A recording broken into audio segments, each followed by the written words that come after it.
The GT8 has a delay function that can give you a 2.8 second loop that can be multi-tracked or played over.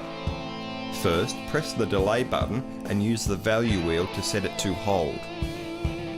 You may want your effect level and direct level to be about the same, so there is not a huge jump between what you play and what is looped back.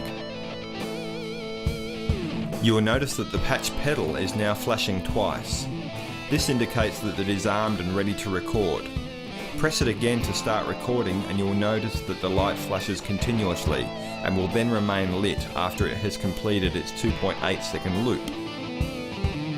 From this point, you can continue to play over your loop without it recording, or if you want to do an overdub, simply press the pedal again to continue recording. Pressing it again will stop the recording.